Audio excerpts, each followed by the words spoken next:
Okay, guys, I am going to talk you through how we simplify radicals. There is this worksheet in Canvas for you. You don't need to turn it in. I just want you to try this with me a little bit. You're not going to submit this. So the first thing is we're going to talk about the perfect squares. So this is 2 times 2, right? 2 squared. 3 squared is 9, 4 squared is 16, 5 squared is 25, 6 squared is 36, 7 squared is 49, 8 squared is 64, 9 squared is 81, 10 squared is 100. They keep going, but you won't ever need really much beyond this, maybe 11 or 12, but it's very rare. So what you're going to be doing is having to put things into simplest radical form. And you've done this before. You did it in Algebra 1, but maybe haven't seen it for a little while. So I just want you to walk through how we simplify radicals. I'm actually not going to have you look through that. I'm just going to do simplifying a few of these radicals with you. So let's say you have the square root of 75. Okay, this is how I always set these up. I think of it as what perfect square and what non-perfect square could I multiply together to get 75? Now, first of all, you should always check, is that a perfect square? Because if that's a perfect square, then great, take the square root and you're done. But 75, you can't take the square root of and get a whole number. So instead, we look through these numbers up top and we say 75 is divisible by which of those? And if you don't know, start plugging and chugging. 75 divided by 64, 75 divided by 49, 75 divided by 36. You're going to divide until you find a perfect square that 75 is divisible by. So 25 is a perfect square that 75 is divisible by.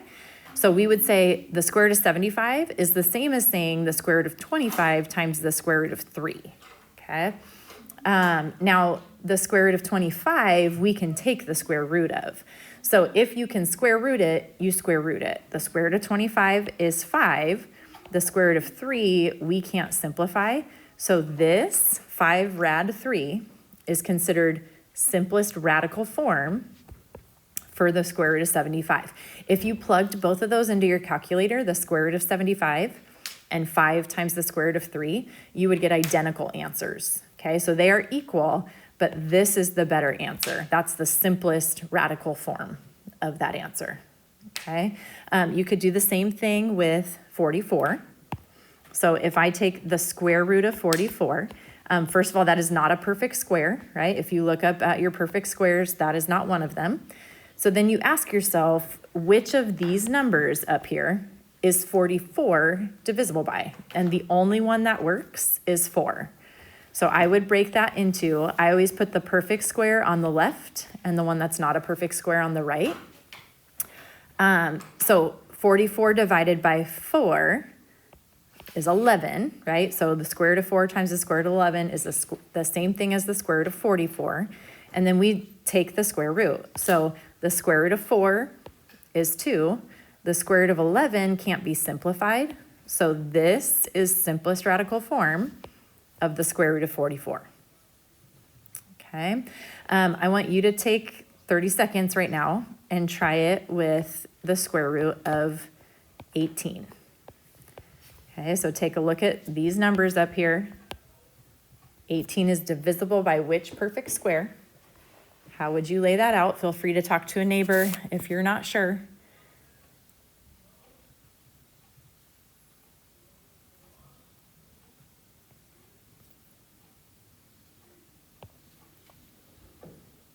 All right, so we break this down.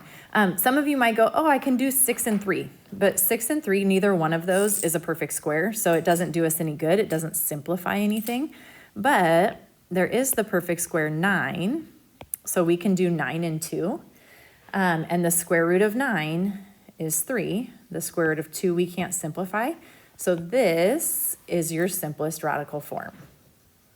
Okay. Let's try 200, actually 42.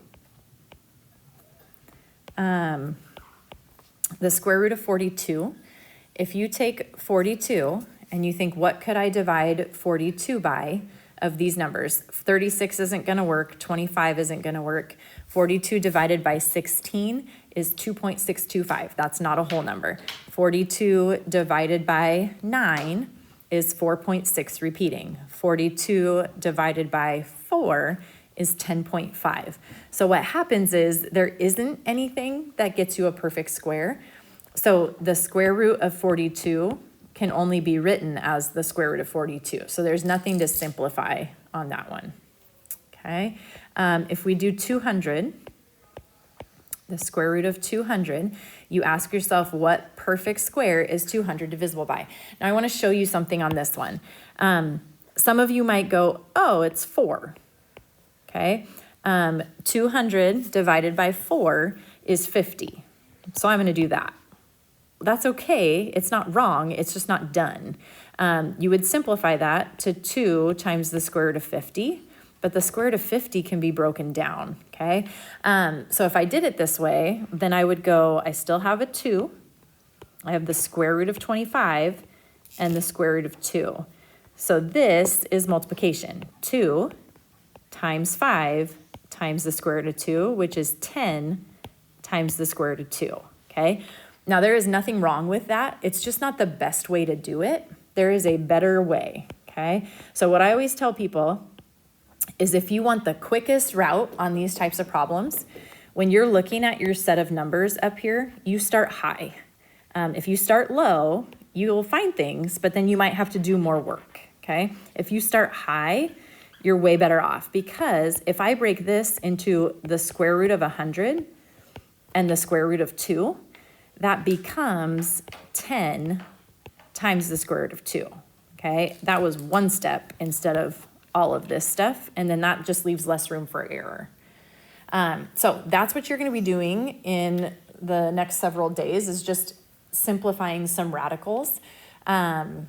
So keep that in mind as you work through some of these problems. We're gonna leave things in simplest radical form, and that means this process is gonna happen.